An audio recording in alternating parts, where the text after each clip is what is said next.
बोलिए श्री कृष्ण कन्हैया लाल की जय। श्री सतगुरु महाराज की जय। श्री प्राणनाथ प्यारे की जय। सर्वे सुंदर साथ की जय। नक्शा तेरा दिलकश है, सूरत तेरी प्यारी है। नक्शा तेरा दिलकश है, सूरत तेरी प्यारी है। जिसने भी तुम्हें देखा वो जान से वारी है। जिसने भी तुम्हें देखा वो जान से वारी है। ये दिल भी तुम्हारा है और जान भी तुम्हारी है। नक्शा तेरा दिलकश है, सूरत तेरी प्यारी है। तस्वीर तेरी हमने इस दिल में उतारी है। कुर्बान दिलो जाना क्या शाम तुम्हारी है। नक्शा तेरा दिलकश है, सूरत तेरी प्यारी है। ओ नक्शा तेरा दिलकश है, सूरत तेरी प्यारी है। बोलिए श्री प्राणनाथ प्यारे की जय। मेरे प्यारे श्रद्धा सुमन एवं धर्मप्राण सुंदर साथ जी, आप सभी को रचिता सखी का कोटिवेर प्रेम प्रणाम। और धामधनी के सुंदर मुखारविंद, उनके सुंदर श्री चरण कमल, इन सब स्वरूप की जो चर्चा है, वितक के 23वें दिन की इस वितक चर्चा के अंदर मंद स्वर की मजल में फकीरी वेश का वर्णन एवं उसके आगे कहें तो किस प्रकार श्री प्राणनाथ जी अपने इस धर्म पर्यटन के अंदर आगे पग रखते हैं। ये जो सारी वितक कथा है, प्रसंग है, उसे आज हम श्रवण करेंगे।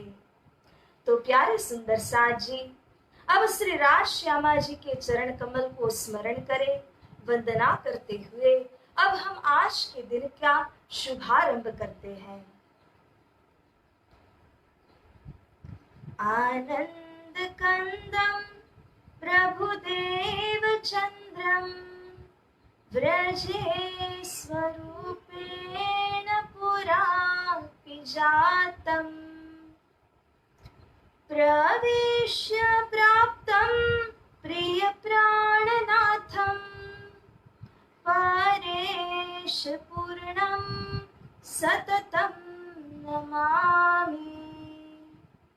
ब्रह्म प्रिया जागरणाय जात सर्वस्वपाता भव सिंधु त्राता विज्ञान दाता निज धर्म धाता दीनेक बंधो शरणं प्रपद्ये। दीनेक बंधो शरणं प्रपद्ये। प्रथम लागू दो चरण को धनिये न छोड़ायो क्षीणा लांक तली लाल एड़िया मेरे जीव के एही जीव जीवन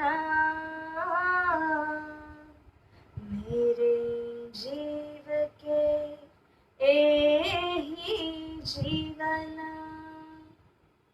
इन पाँव तले पड़ी रहूं धनी नजर खोलो बातों ना पलना वालों निरखूं नेत्रे मेरे जीव के एही जीवन मेरे जीव के एही जीवन बोले श्री प्राणनाथ प्यारे की जय। परम पूज्य गुरुवर ब्रह्मलीन 108 श्री दीनदयाल जी महाराज इनके पावन चरण कमल में कोटि कोटि वेर अखंड दंडवत प्रणाम करते हुए उपस्थित आप सभी सुंदर साथ जी को पुनः एक बार मिलते हुए मैं रचिता सखी आप सभी को विनम्रता से प्रणाम करती हूँ। अब प्यारे सुंदर साथ जी अर्ध मिनट तक हम अपने ध्यान को एकाग्र करें और उसके पश्चात इस सुंदर मजल को हम प्रारंभ करते हैं।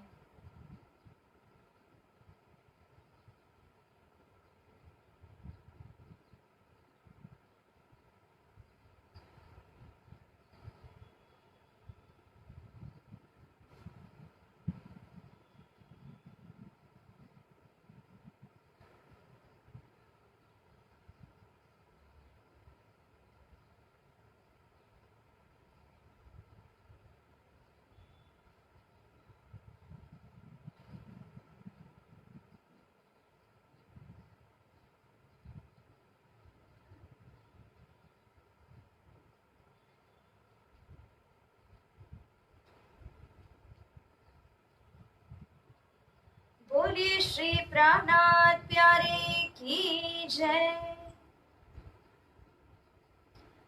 श्री महामति कहे मोमिनो ए उदयपुर की भीतक अब कहूँ मंदसौर की जो भी तक हुकुम हक जो भी तक हुकुम हक बोलिए श्री प्राणनाथ प्यारे की जय। अब कहो मंदसौर की आए उदयपुर से चल जब नवरंग चढ़ा राणे पर हुआ मुलुक चल विचल। तो प्यारे सुंदर साथ जी विक्रम संवत 1736 की साल पूर्ण हुई और उसी के साथ जब 37 की साल का प्रारंभ होता है तब श्री प्राणनाथ जी अपनी तमाम जमात को उदयपुर से लिए हुए मंदसौर की तरफ प्रस्थान करते हैं। ग्रुप ग्रुप में होकर टोली टोली बना करके श्री प्राणनाथ जी उदयपुर से जब निकल गए तब यहाँ औरंगजेब की जो बादशाह की जो लश्कर है सेना है उसने संपूर्ण उदयपुर को इस प्रकार से घेर लिया कि उसी के कारण सारे लोग वहां पर फंसे के फंसे रह गए। पूरा उदयपुर जो है वह रणवगड़ा में परिवर्तित हो जाता है। इस प्रकार से अब श्री प्राणनाथ जी तो वहां से निकल गए परंतु जिस तरह की बात उन्होंने राणा को कही थी वह अब सत्य सिद्ध हो गई। अब सुंदर साथ जी वितक प्रसंग के अंदर स्वामी श्री लालदास जी महाराज हमारे आगे मंदसौर की उस सुंदर मजल का वर्णन करते हैं जिसके अंदर आत्मसमर्पण हुए जो ब्रह्म आत्माएं हैं मोमिन है वो किस तरह से श्री जी के चरण कमल के ऊपर पूरी तरह से निछावर होकर के इस लीला में शामिल है। तो आइए इस सुंदर प्रसंग को हम श्रवण करें। सर्वप्रथम जिसके अंदर स्वामी श्री लालदास जी महाराज ने हमारे धनी के सुंदर फकीरी स्वरूप का वर्णन करके सुनाया है। वे कहते हैं कि इन समय फकीरी का भेष धरा अनूप शोभा छवि स्वरूप की वारो कोटक रूप। हमारे धनी श्री प्राणनाथ जी ने सुंदर सा फकीरी वेश बनाया हुआ है, क्योंकि उदयपुर की मजल में हमने श्रवण किया कि सब सरगुण वेशभूषा को डार दिया, बदल करके निर्गुण वेशभूषा को उन्होंने धारण किया हुआ है। और इस समय जो अनुपम वेश को धनी ने धरा है, यदि हम उसके शोभा का वर्णन करने जाएं, उनकी छवि जो सुंदर में सुंदर है, करोड़ों कामदेव भी जिसके आगे पराजित हो जाते हैं, ऐसी सुंदर में सुंदर छवि युक्त हमारे धाम धनी का स्वरूप है, जिसे देख करके वितकार कर रहे हैं वारो कोटक रूप। हम गाते हैं ना, लाजत छवि कोटि मदन। 14 लोक के अंदर जो सबसे सुंदर में सुंदर नजर आने वाले कामदेव है, ऐसे कामदेव भी लज्जित हो जाएं, उनके करोड़ों स्वरूप भी इन स्वरूप के ऊपर वारने जाएं, ऐसा सुंदर फकीरी वेश श्री प्राणनाथ जी ने इस वक्त धारण किया हुआ है। तो वर्णन करते हुए सबसे पहले यहाँ पर श्री जी ने अपने सिर के ऊपर एक गोटा पतली सी टोपी को धारण किया है, फिर उसके ऊपर में कनढपी को पहरे हैं, और उस कनढपी में जो दोनों बाजू पर कान को ढका जाता है, वह लाल रंग के जो धागा है उससे बना हुआ है। पुनः उसके ऊपर में यहाँ पर जब मुखारविंद की बात करते हैं तो अति सुंदर तिलक बन्यो दोए रेखा बीच बिंद। यहाँ पर जब मस्तिष्क के ऊपर बात करें तो गोपी चंदन सुपेत का, उसके द्वारा ऊर्ध्व पुंड आकार का तिलक श्री राज जी ने अपने भाल पर बनाया है। ये गोपी चंदन से बनाया हुआ है, और इन दोनों जो रेखाएं हैं उन दोनों के मध्य में एक बिंदु बनाया हुआ है जो लाल सेंदुरिया रंग का तिलक किया हुआ है। प्यारे सुंदर साथ जी इस प्रकार से मुख शोभित मानो चंद, उज्जवल चंद्रमा की भांति जो शीतलता प्रदान करने वाला स्वरूप है, ऐसा सुंदर मुखार विंद हमारे धाम धनी श्री राज जी महाराज का यहाँ पर वर्णन किया जाता है। पुनः यहाँ कहते हैं, अब उनके कानों की बात करें तो कानों के अंदर तुलसी के छोटे छोटे पारा जो होते हैं, मणि जो होते हैं, उनको लेकर के कंचन के जो तार है उसके अंदर तुलसी के छोटे छोटे पारा से पिरोई हुई जो छोटी कान में धारण करने की बाली है उसको बनाया हुआ है। पुनः प्यारे सुंदर साथ जी यहाँ पर अपने हाथों में श्री प्राणनाथ जी ने श्रवणी को धारण किया हुआ है। अब ये स्वरूप को यदि हम देखते हैं तो देखने के साथ ही इतना दिल विभोर हो जाता है प्रेम के अंदर, मानो इन स्वरूप को निहारते ही हमारे हृदय के अंदर श्री परम धाम का वो प्रेम आ जाता है। ऐसी सुंदर छवि मेरे धनी जी ने धारण की है। श्रवणी शोभे कानों मिने दोए बाले कंचन के, अति राजत छवि प्यार की लगा प्यार फकीरी से, बोलिए श्री प्राणनाथ प्यारे की जय। फकीरी वेश के साथ ऐसा प्रेम जुड़ चुका है श्री जी का कि इनको देख करके लगता है इतना सुंदर स्वरूप, ऐसी प्रेम की छवि को लेकर के चलते हैं धाम धनी कि उन्हें देख कर जो सामान्य लोग हैं वे भी आकर्षित हो जाते हैं।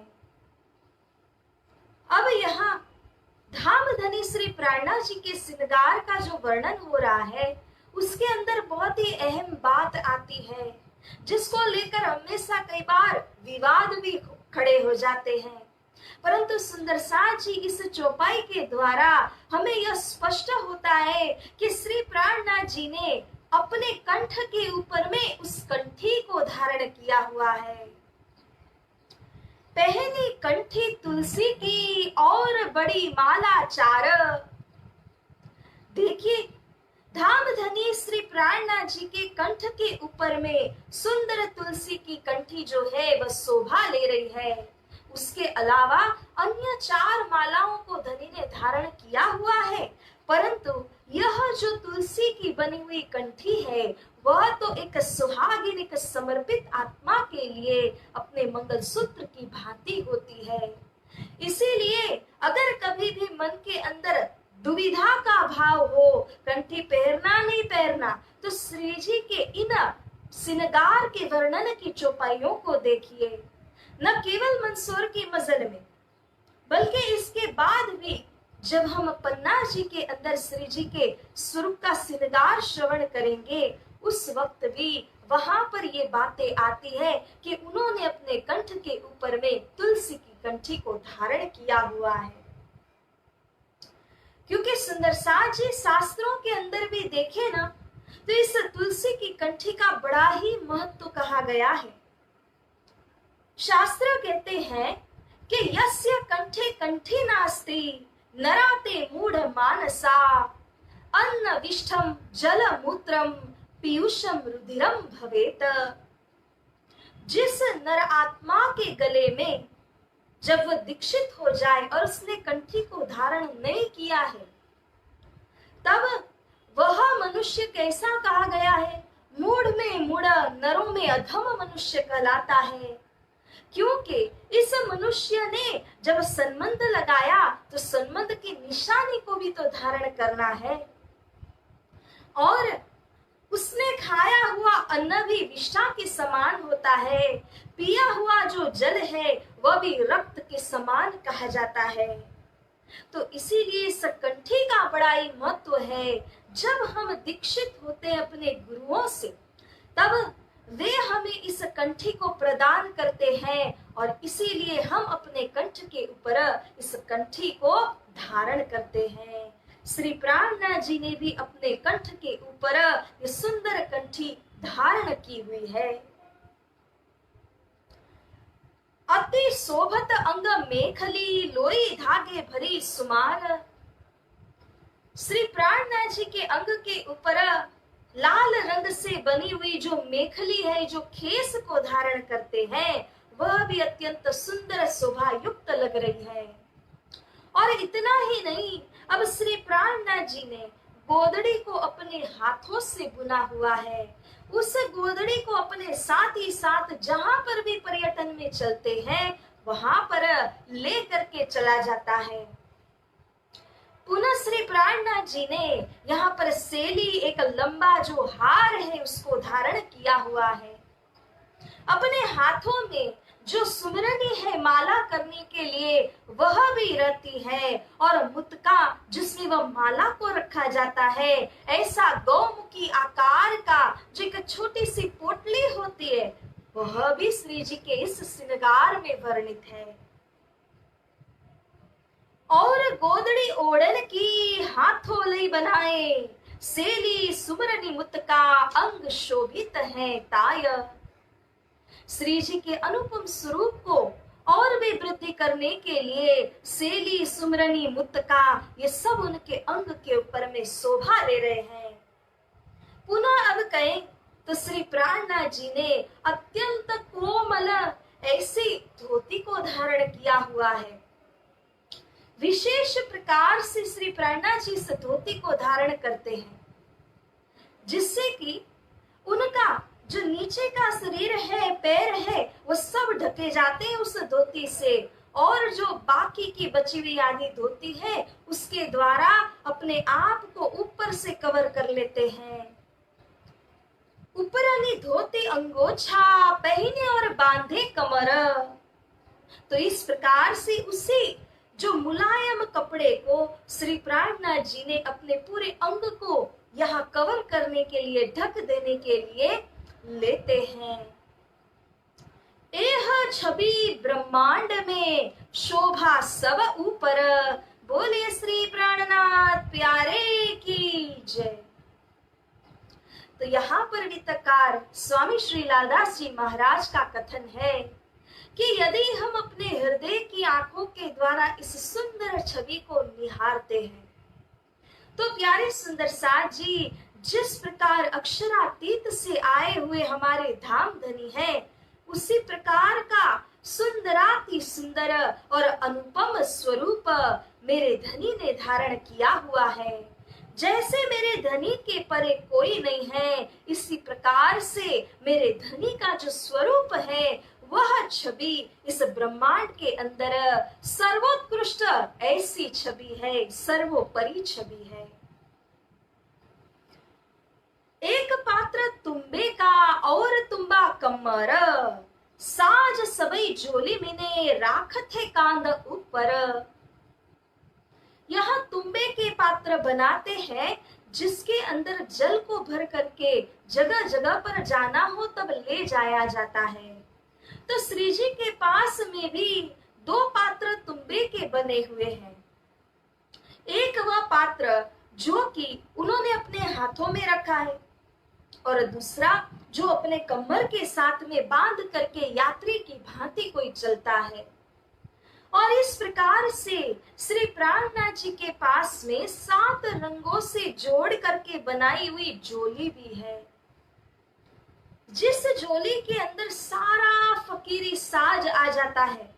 सुई से लेकर के, हरड़े से लेकर के, कोई दवा हो, कोई छोटी से छोटी और बड़ी से बड़ी कोई भी वस्तु हो, उसी झोली के अंदर में आती है।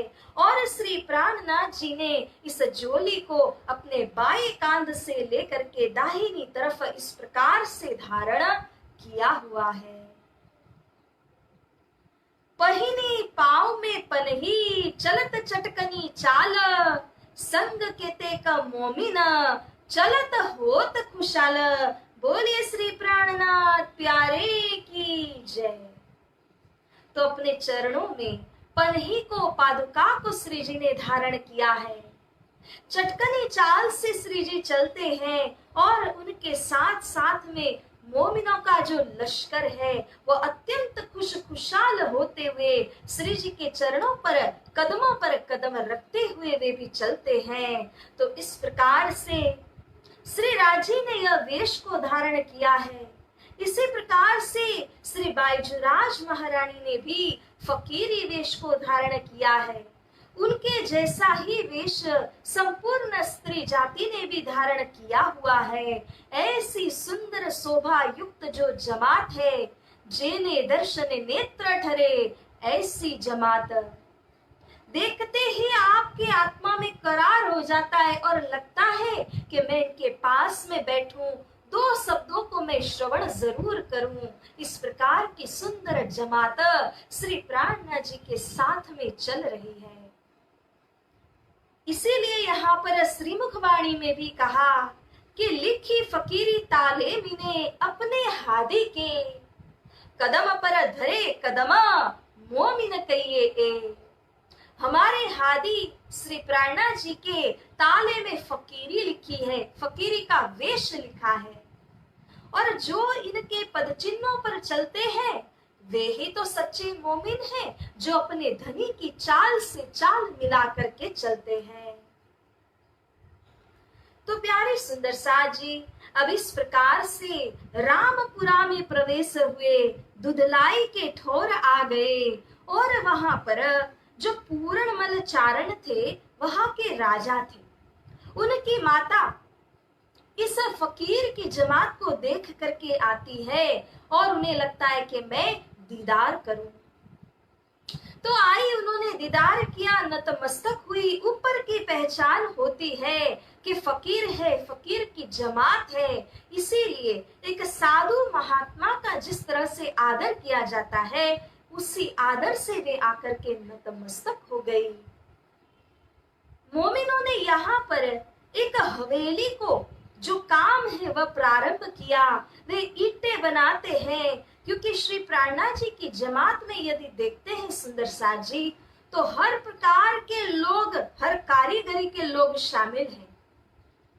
जिनको ईंट बनाना आता है, कोई वैद्य होंगे, कोई सेठ साहूकार रहे होंगे, तो अलग अलग प्रकार के लोग यहाँ श्री जी से जुड़े हुए हैं। तो मोमिनों ने सोचा क्यों न हम एक हवेली को खड़ा करें जिसमें स्वरूप और स्वरूप दे यह दोनों ही रह सकें। तो इस तरह से एक हवेली को यहाँ पर खड़ी करने लगे। अब इतने में कुछ ही दिन यहाँ पर रहे होंगे तो पूर्णमल राजा का जो भाई था जिसका नाम बैरिसाल था, वह यहाँ आता है और फकीरी जमात को देख करके उसके अंदर एक कुभावना जागृत हो गई। उसने सोचा लूट ले फकीरन, अरे फकीर की जमात को भला कोई लूटता है क्या? परंतु उसकी दरिद्रता को देखिए कि उसमें ऐसा भाव उत्पन्न हो गया। मोमिनों ने उसकी दृष्टि को पहचाना और उसकी माँ को जाकर के पूर्णमल चारण की जो माता थी वहां पर जाकर के फरियाद लगाई। बैरिसाल को उसकी माता ने डांटते हुए कहा कि अरे तूने वैरागियों की तरफ अगर थोड़ी सी भी कुदृष्टि की है तो मैं तुझे खर से यानी कि तलवार से मार दूंगी। मेरे घर जो साधु जन आए हुए हैं उनके ऊपर इस प्रकार से तुम कुदृष्टि क्यों डाल रहे हो? तो या तो मैं तुझको मारूंगी और फिर तू इनके ऊपर कुदृष्टि करना। इस प्रकार से उसकी माता ने लड़ाई की और वह कुछ भी कर नहीं पाया। दूसरे ही दिन माया की कोई आपत्ति पड़ जाने के कारण बैरिसाल का यहाँ पर विनाश हो जाता है, उसके प्राण पखेरु उड़ जाते हैं। तब से यहाँ जो सुंदर साथ थे वे भी अब यहाँ से निकल करके मंदसौर की तरफ प्रस्थान करते हैं। उस हवेली से निकल करके हरि प्रसाद घरों ठोर वहां पर आकर के श्री प्राणनाथ जी अपनी जमात को लेकर के विराजमान हुए। तहा पातशाही लश्कर रहे मंदस्वर के गिरद वाए, गावत सनंदे तहा बैठ के कोई कोई सुनने को आए। तो इस हवेली में बैठने का कारण ये था कि वहां पर पातशाही लश्कर भी कहीं समीप में ही अपना डेरा डाल के बैठे हुए थे। तो उनको देख करके लगा कि ये मुसलमान पठान लोग जो हैं वे यदि सनंदों को सुनेंगे तो अवश्य उनमें से कोई ना कोई जागृत जरूर होंगे। तो इसीलिए वहां पर मोमिनों से कहा गया जिन्होंने सनंदों का गान भी किया। कोई कोई मुसलमान पठान यहाँ पर इस वाणी को श्रवण करने के लिए आते थे, जिनमें से प्रमुख कहे तो दौलत खान पठान आए। सनंदों को सुन करके वे बहुत ही घायल हो जाते हैं। बिना एक ममद की सनंद पड़ी जब, दौलत खान पठान को जोश आया तब, बोले श्री प्राणनाथ प्यारे की जय। तो दौलत खान पठान को यह सनंद सुन करके जोश आने लगा। शेर खान कोहटी और अन्य भी कुछ पठान लोग जो थे वे इस चर्चा के अंदर सनंद के गान के अंदर आकर्षित होने लगे। परंतु ये जो दौलत खान पठान थे उनके हाल में ही परिवर्तन आ गया। बिना एक ममद है और न काड़े बोल, फेर फेर यही कहे यही काढ़त मुख कौल। ये जो दौलत खान पठान थे वह तो बारंबार एक ही बात को दोहराते हैं जो सनंद उन्होंने श्रवण की है। बिना एक मोहम्मद उससे सनंद की बात को दोहराते हैं और कहते हैं बिना एक मोहम्मद, बिना एक मोहम्मद। इस प्रकार से जिस आत्मा को यह बाण घायल कर देता है, ऐसी घायल आत्मा के अंदर उसका हाल ही परिवर्तित हो जाता है। तो दौलत खान पठान के ऊपर इस प्रकार से कृपा हुई श्री प्राणनाथ जी की और उनकी आत्म भी जागृत हो जाती है। अब सुंदर साथ जी मंदसौर की मजल के अंदर उदयपुर के एक सुंदर साथ भाई दौड़ते हुए श्री जी को पुकार करते हुए आ पहुंचते हैं। कृपा राम भाई इत आइया। ये भाई का नाम कृपा राम भाई है जो उदयपुर की मजल से दौड़ता और श्री जी को ढूंढता हुआ यहाँ पर आ पहुंचा है। बहुत ही बड़ी आपत्ति पड़ गई थी उदयपुर के सुंदर साथ के ऊपर में। श्री जी ने तो पहले ही आगम कह दिया था, परंतु यहाँ जो भी श्री प्राणनाथ जी ने बयान किया था वो सब कुछ यहाँ पर सही होने लगा और सारी उदयपुर की जो जनता है वो इतर तितर होकर के बिखर गई। अगर मान लीजिए परिवार के अंदर 5 सदस्य रहते हो तो वो सब अलग अलग गुफाओं में, कोई कंदिराओं में, कोई एकांत स्थली के अंदर पूरी तरह से बिखर करके रहने लगे। एक सदस्य को नहीं पता कि दूसरा सदस्य कहाँ है, जीवित है या नहीं है। तो इस प्रकार से वे सभी सुंदर साथ अपने जीव को बचाने के लिए कभी कभी वह जो जंगल में कंद मूल इत्यादि प्राप्त होते हैं उनको खा करके अपना गुजारा करने लगे थे। जान को बचाना यही मुश्किल हो गया था। इतनी बड़ी भारी आपत्ति उन सुंदर साथ के ऊपर में पड़ी थी।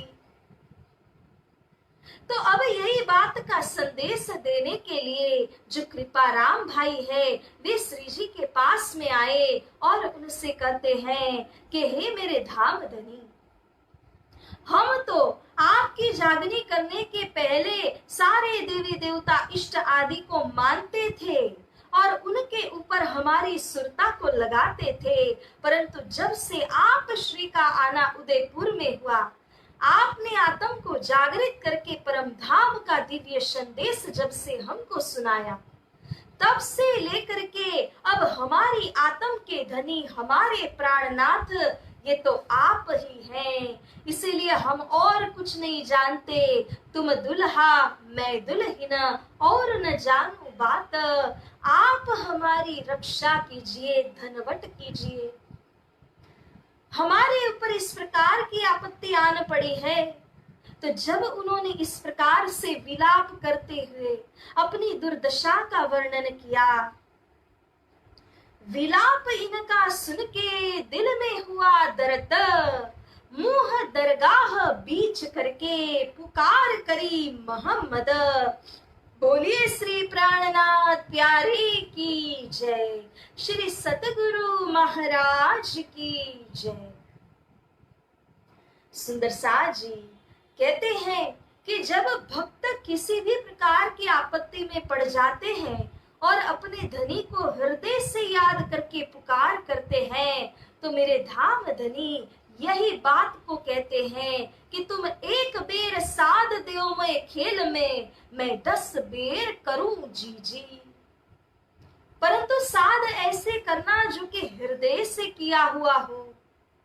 तो यहाँ पर सुंदर साथ की पुकार जब श्री जी के पास में पहुंची, श्री प्राणनाथ जी ने दरगाह यानी के मूल मिलावा के उसमें तरफ अपने मुंह को फेरा, अपनी सुरता को लगाया और धनी श्री राज जी से पुकार करते हैं मोहम्मद यानी आखिरी मोहम्मद स्वरूप।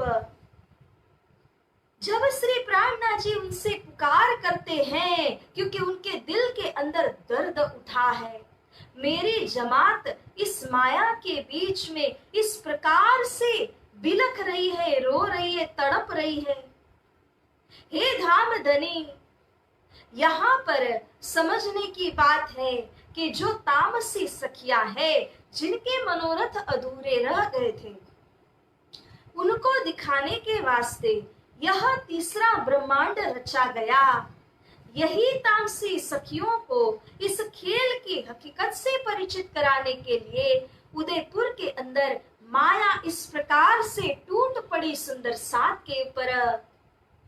इन्हीं उदयपुर के सुंदर साथ के प्राणों की रक्षा करने के वास्ते श्री प्राणनाथ जी अब श्री राज जी से पुकार करते हैं कि हे धनी, शारे कर्म एवा करिया हता कामनी, धाम माहे धनी आगळ आधार, हवे काड़ो मोह जल थकी बुड़ती कर ग्रही, कहे श्री महामती मारा भरतार।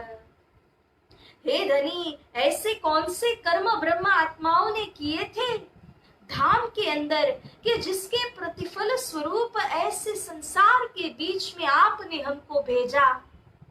कहाँ वह परम धाम के सुख, कहाँ ये संसार के दुख जो सहन भी नहीं होते हैं, और ऐसे संसार के बीच में हमें क्यों भेजा? ऐसे कौन से हमारे कर्म थे? हमने जो प्रेम संवाद करके जिद्दी की थी आपके आगे, क्या उसी के लिए आपने हमें यहाँ भेजा है? अब तो महामती कहते हैं, अर्ज करते हैं कि इस मोह जल से हमारी बाह पकड़ करके हमारा तरण तारण कीजिए, हे प्राणनाथ, हे दीन दयाल। पुनः श्री प्राणनाथ जी और कहते हैं, हवे हारिया हारिया कहूं आर केटली, राखो रोत्यो करो निर्मल नार, कहे श्री महामती महबूब मारा धनी, आरे अर्ज रखे हाँ सीमा उतार। हे धाम धनी, श्री परम धाम में जब प्रेम संवाद हुआ था तो उस समय ब्रह्म आत्माओं के आगे आपने कहा था कि मेरी हार हो गई सखियों, आपकी जीत हुई। सखियों ने सभी 12,000 ने मिलकर के हुर्रे लगाई, हमारी जीत हुई, हमारी जीत हुई। परंतु हे धाम धनी, अब हम सब सखियां मिल करके या आपके चरण कमल में इस प्रकार से अपनी हार को कबूल करती हैं। हवे हारिया हारिया, कितनी बार कहूं?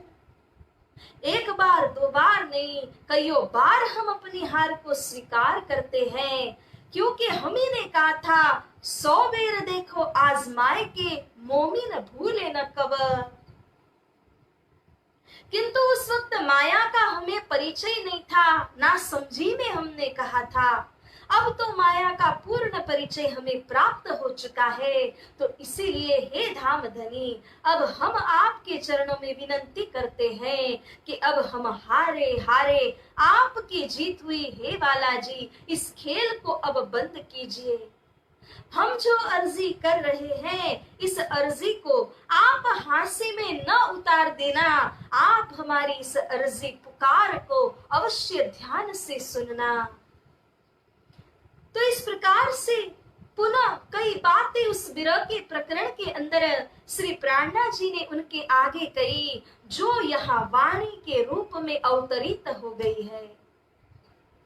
सुंदर साथ जी एक बहुत ही सुंदर चौपाई में श्री जी कहते हैं कि पतिव्रता पल अंग थाय नहीं अलगियो, न कई जारवंतियों विना जार, पात्रियो पियू थकी अमे जे अभागणियो, रहियो अंग दाग लगावन हार।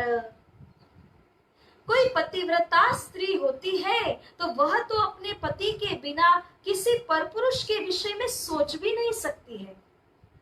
जो जार स्त्रियां होती है, उसका एक पति हो तब भी वह दूसरे के साथ में प्रेम करती है, परंतु जो पत्रु स्त्री होती है उसका संबंध तो कईयों के साथ में होता है जिसकी गिनती नहीं है। और परम धाम से आई हुई ब्रह्म सृष्टियों के सिर पर ये फर्ज है कि वह पतिव्रता स्त्री की भांति एकमात्र एक निष्ठ हो जाए और अपने धनी के ऊपर में पूरी तरह से कुर्बान और निछावर हो जाए।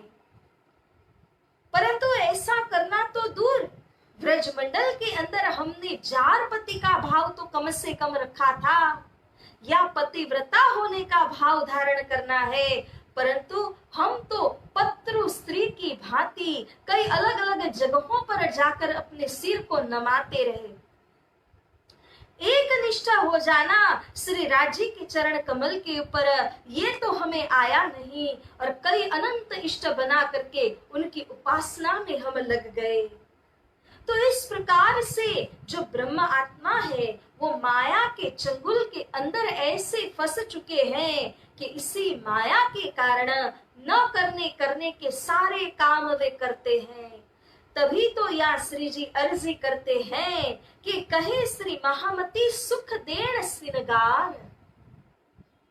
हे प्रियतम धनी, अब संसार में तो आ ही गए, शरीर तो धारण कर ही लिया है, परंतु अब बालाजी इतनी ही हम पुकार करते हैं आपसे कि आप हमें आत्मीय गुणों के श्रृंगार से सजा दीजिए। ज्ञान तो आपने बहुत दिया, परंतु मेहर करके आप हमें जो शांति, सबूरी, प्रेम, विश्वास, श्रद्धा, ये सारे आत्मीय गुणों के द्वारा, सील और संतोष जैसे गुणों के द्वारा, हे मेरे धनी, हमारी आत्म का आप श्रृंगार कर दीजिए। तो जब इस प्रकार से श्री प्राणनाथ जी अपने हृदय के अंदर सुंदर साथ के प्रति दुख दर्द को लेकर के श्री राज जी से जब विलाप करते हैं, तब श्री राज जी ने यहाँ पर बड़ी भारी कृपा की। षट किरंतन करके फिर दाखिल किए कलाम, तब ही पहुंची हक्क को, हुई मेहर ऊपर इस्लाम।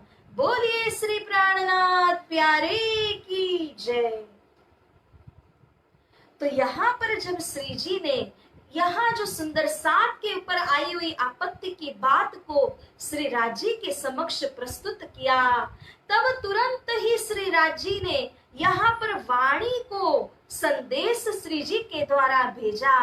6 किरंतन के प्रकरण अवतरित हुए। प्यारे सुंदर साथ जी, हम जिनको विरह के प्रकरण कहते हैं, वालो विरह रस भीनो रंग विरह मारमाण, तो ये जो 6 किरंतन है, इनका अवतरण यहाँ हुआ। और अब श्री प्राणनाथ जी को श्री राज जी ने यह आदेश देते हुए कहा कि जो जो सुंदर साथ तारतम से दीक्षित है, वह सुंदर साथ अपने घर और अपने खेती बाड़ी की जो सीमा है, अगर उसी के अंदर में रहेंगे तो उन्हें कोई परेशानी का सामना नहीं करना पड़ेगा, क्योंकि बादशाह की सेना भले ही वहां पहुंच जाए, परंतु उनको देख ही नहीं पाएगी, और देखेगी नहीं तो उनको नुकसान कैसे पहुंचाएगी। परंतु अपने घर और खेत की सीमा को छोड़ करके बाहर जाना नहीं। इस तरह से श्री राज जी महाराज ने संकट मोचन 6 प्रकरणों को यहाँ पर अवतरित भी कराया, उन सुंदर साथ को अपना रक्षा कवच भी प्रदान किया। और इस प्रकार से जो उदयपुर के साथ विलाप कर रहे थे, उनके ऊपर में श्री राज जी महाराज की असीम कृपा यहाँ पर बरसती है। तो सुंदर साथ जी, ये जो 6 किरंतन है, ये हमारे भी लिए है, क्योंकि इस माया के अंदर कई बार हम भी आपत्तियों का सामना करते हैं। इसीलिए जैसे हमने हनुमान चालीसा के विषय में सुना है, जब कभी संकट आता है तो हनुमान जी के भक्त हनुमान चालीसा को पाठ करते हैं। इसी प्रकार से हमारे इस श्री कृष्ण प्रणामी धर्म के अंदर संकट मोचन के रूप में यह षट किरंतन को यहाँ पाठ किया जाता है। किंतु सुंदर साथ जी, जब पूरी श्रद्धा, विनय और नम्रता को धारण करके इन चौपाइयों को हम पाठ करते हैं, हमारे दिल से आर्त पुकार निकलनी चाहिए। वह आत्मीय पुकार यदि निकल जाए और श्री राज जी को प्राप्त हो, तो अवश्य श्री राज जी हमारी सहाय करेंगे, क्योंकि हमारे धनी की छत्र छाया सदैव हमारे ऊपर है। परंतु हम उस छत्र छाया को कभी महसूस इसीलिए नहीं करते हैं क्योंकि शायद श्रद्धा और विश्वास की कमी होती है। तो पूर्ण श्रद्धा विश्वास के साथ जब धनी के चरण कमल के ऊपर हम निछावर जाते हैं, हिम्मत रखते हुए श्री राज जी को जब पुकार करते हैं, तो यही संकट मोचन प्रकरण हमारे लिए रक्षा कवच रूप बन जाते हैं। सुंदर साथ जी, माया के बीच में कई बार आपत्तियां आती ही है, परंतु यही संकट मोचन प्रकरण और मेहर सागर के पाठ हमें धनी श्री राज जी के चरणों में सुरक्षित और उनके दया के कवच में रखते हैं। तो प्यारे सुंदर साथ जी, ये न केवल उदयपुर के सुंदर साथ के लिए कहा गया है, बल्कि सभी सुंदर साथ समुदाय के लिए ही यह कहा गया है। तो आइए सुंदर साथ जी, अब इसके आगे मंदसौर की मजल में जो हुआ, इस वितक को हम श्रवण करते हैं। उदयपुर की मंदसौर की मजल के अंदर एक इब्राहिम नाम का जो मुसलमान भाई था, वह यहाँ आता है। एक कुरान का किस्सा उसने उतार के देने का जब काम किया, उसके काम से श्री जी बड़े ही खुश हुए और लगा कि इनके द्वारा और भी काम आगे हो सकता है। तो स्वामी श्री लालदास जी महाराज और यह इब्राहिम कुरान के कुछ किस्से, कुछ आयतों को उतारने लगे और इस प्रकार से बहुत ही मेहनत करते हुए उन्होंने श्री प्राणनाथ जी को प्रसन्न किया। सुनते ही सुख उपज्या या में बात हमारी सब, जो उतरावते तुमको तो बड़ा काम होवे अब। वो किस्से को जब श्री जी ने सुना तो वे समझ गए कि कुरान के अंदर ऐसे कईयों किस्से होंगे जो ब्रह्म सृष्टि म्लेच्छ जाति में आई है, उनको जगाने के लिए हमें काम देंगे। तो इस प्रकार से श्री प्राणनाथ जी ने अन्य किस्से उतारने का भी हुक्म इब्राहिम को कर दिया। लोभ दिखाते हुए, कुछ रुपए देते हुए उनके द्वारा इस काम को प्रारंभ किया गया। सवेरे वे आते हैं और इस प्रकार से सुबह से लेकर के अब उतारने का जो काम है वह चलते ही रहा। एक ठौर रात को बंगले उतारत है कुरान, लाल इब्राहिम बैठत श्री राज पासे पौड़े सुने कान।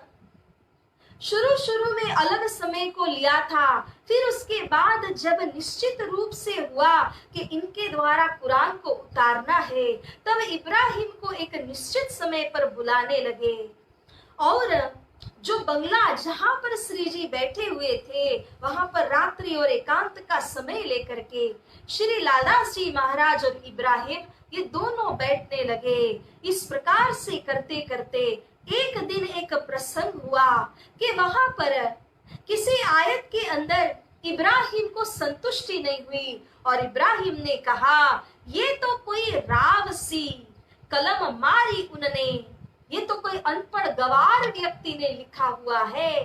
तो इस प्रकार जब उसने कहा तो श्री जी पास में पौड़े हुए थे, परंतु अपने कानों से एकाग्रता से इस बात को सुन रहे थे। श्री जी ने पूछा कि क्या हुआ, क्या बात हो गई?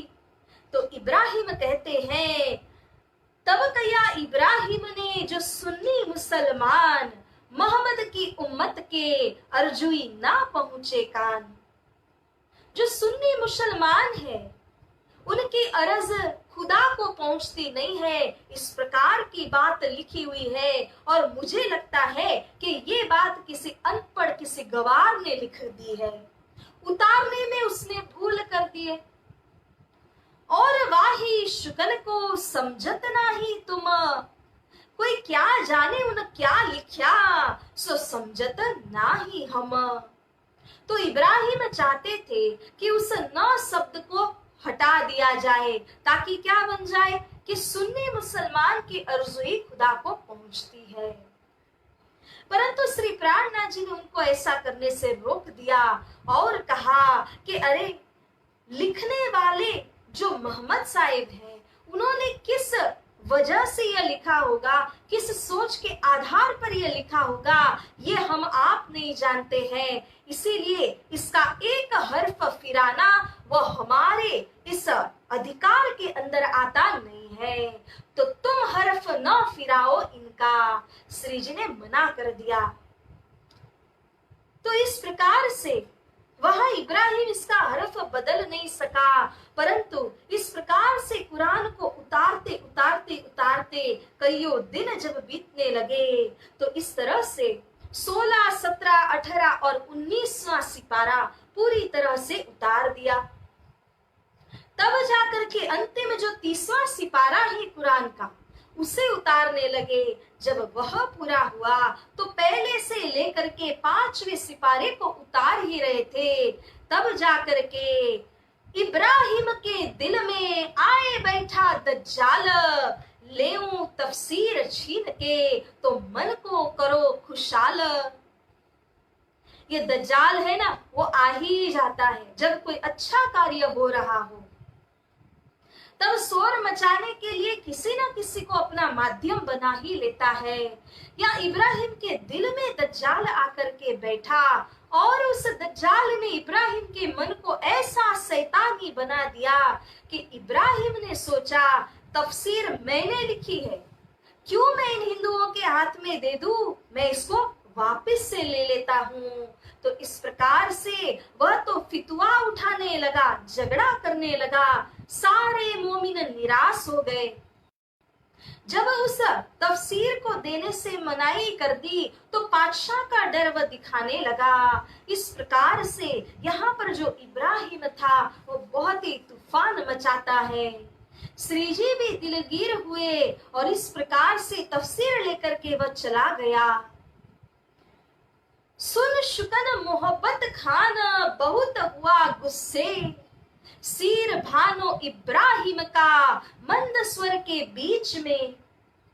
मोहब्बत खान नाम का पठान जो श्री जी के चरणों पर फिदा था, आशिक बना था, उसे जब इस बात का पता चलता है कि इब्राहिम इस प्रकार से मोमिनों को और श्री प्राणनाथ जी को परेशानी में डाल रहा था, तब मोहब्बत खान बहुत ही गुस्से हुए और यहाँ आकर के जब श्री जी का चेहरा उतरा हुआ पाया तब उससे रहा नहीं गया और कहता है मैं तो इब्राहिम का सिर ही कलम कर दूंगा। तो इस प्रकार से इब्राहिम के घर पर जाकर के वे चिल्लाने लगे। उनकी पत्नी उस समय घर में थी और पत्नी जो थी उन्होंने कहा कि वे यहाँ घर में नहीं है, वे तो बाहर निकाह पढ़ने के लिए गए हैं, किसी का विवाह कराने के लिए गए हैं। यहाँ से मोहब्बत खान निकल जाते हैं और जाकर के निकाह के बीच में पहुंच गए और बाहर से चिल्ला चिल्ला करके गाली भी देते हुए उन्होंने इब्राहिम को बाहर बुलाया। अब यहाँ मार डारो मैं तुझको, दुआ रसूल की न छोड़ो क्यों कर। तब लगा उनके कदमों आगे गीदड़ हुआ इन पर। मोहब्बत खान पठान ने इब्राहिम को इस प्रकार से वहीं के वहीं पर डांट दिया और कहते हैं अरे इब्राहिम, अब तुझे मेरे से कोई बचा नहीं सकते हैं, मैं तो तुझको यहीं के यहीं मार दूंगा। मेरे हादी को और उन मोमिनों को तूने क्यों इस प्रकार से परेशान कर दिया है, क्यों वहां पर तूफान मचाने के लिए गया था। इब्राहिम कहता है अरे मेरे ऊपर इस प्रकार से आप क्रोधित न होइए, आप तो मेरे मुरब्बी हैं, मेरे गुरु हैं, इस तरह से न कहिए। वह तो गीदड़ की भांति अब मोहब्बत खान पठान के चरणों में गिरने लगा, परंतु पठान कहते हैं कि नहीं, मेरे से क्षमा मांगने से कुछ नहीं होगा, क्षमा मांगनी ही है तो हादी के पास जाओ, हादी से जाकर के क्षमा मांगो और जाकर के मोमिनों से क्षमा मांगो तो ही मैं तुमको क्षमा करूंगा। जब इस प्रकार से कहा तो प्रात समय उठ के इब्राहिम आया धाए, आए श्री जी के कदमों लगा, सिर ना उठाया जाए। तो यह जो इब्राहिम था प्रात के समय में आता है और आकर के श्री प्राणनाथ जी के कदमों लग जाता है, क्षमा याचना मांगता है। वहां पर मोमिन भी खड़े हुए थे, तो ये सब कोई अब इब्राहिम को देख करके क्रोधित होने लगे, क्यों इसने हमारे हादी को इस प्रकार से दुखी कर दिया। यहाँ तक कि जो वहां पर नूर मोहम्मद खड़े हुए थे उन्होंने तो कहा अरे मारो कटारी पेट में तो इत ही हो जाए शुमार। हे इब्राहिम, मेरा मन तो करता है कि तेरे पेट में कटारी मार करके तुझे शुमार कर दूं, परंतु मैं क्या करूं, हादी ने ऐसा कोई हुक्म मुझे किया ही नहीं है, इसीलिए तो यहाँ से बच करके जा रहा है, नहीं तो यहाँ से तू जीवता होकर के जा भी सकता था। इस तरह इब्राहिम ने सबके पास से क्षमा मांगी, परंतु अब पहले की भांति उसके ऊपर में विश्वास नहीं हो सकता था और अब उसके भाई को यहाँ पर लगा करके जो अधूरा काम था 5वें सिपारे का, उसको पूर्ण किया गया। तो सुंदर साथ जी यहाँ पर मंदसौर के मजल में एक ऐसी घटना और भी हुई। कि दज्जाल ने ऐसा शोर किया कि जो जो मोमिन थे वे सब अपने अपने जगहों में रह गए। वे यहाँ पर श्री जी के पास में आ नहीं सकते थे। एक ऐसा माहौल खड़ा कर दिया था दज्जाल ने कि दिन में केवल एक ही बार श्री जी के पास में जा सकते थे, क्योंकि कोई कर्फ्यू आदि लगा होगा, कोई ऐसी घटना वहां पर घटी होगी, तो जो मोमिन थे वह जाते थे भिक्षा मांगने के लिए और अपनी झोली को भर करके लाते हैं, उसमें टुकड़े जमा करके लाते हैं। देखिए कैसे दिन है। सूरत के महाजर भी इनमें शामिल है सुंदर साथ जी, जिनकी अपनी पातशाही थी, जिनका अपना कारोबार था, वो सब कुछ परित्याग करके श्री जी के चरणों में इस प्रकार से आए और अब श्री प्राणनाथ जी के लिए वे इस तरह से अपनी झोली को लेकर के जाते हैं और घर घर में जाकर के भिक्षा मांगते हैं। जो कोई जो भी देना चाहे, वो टुकड़े हैं या जो भी कोई वस्तु है, उसको लेकर के आते हैं और श्री प्राणनाथ जी के आगे उनके चरणों में वो रख देते हैं। श्री राज आरोग्य हेत सो, ये किनकी झोली के सो बतावत अपनी, ए टुकड़े लाया मैं। श्री प्राणनाथ जी उनकी झोली में से एक चुटकी लेते हैं और वहां से कोई भी वस्तु को उठा करके ग्रहण करते हैं। तो इस प्रकार से जब श्री प्राणनाथ जी उस टुकड़े को लेकर के आरोपते हैं, वो टुकड़े के अंदर भी प्रेम का इतना स्वाद होता है। श्री प्राणनाथ जी उस समय में पूछते हैं, अरे ये किसकी झोली के टुकड़े हैं, बड़े ही स्वादिष्ट हैं।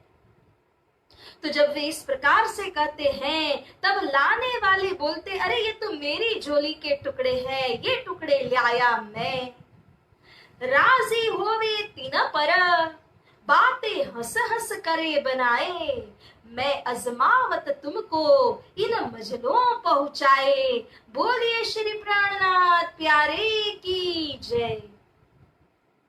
श्री प्राणनाथ जी उस टुकड़े लाने वाले के ऊपर में इतने राजी होते हैं, इतने प्रसन्न होते हैं और श्री जी सभी सुंदर साथ से बात करते हुए ऐसा कहते हैं कि मैं अजमावत तुमको, ये तो मैं आपकी परीक्षा कर रहा हूं क्योंकि आप अपने अपने घरों के अंदर किस प्रकार से थे, बहुत ही बड़े धनाढ्य सेठ थे, साहूकार थे, और इस प्रकार से आकर के जब से आप मेरी इस जमात के अंदर में जुड़ गए हो, तब से आप लोगों ने दुख ही दुख को देखा है।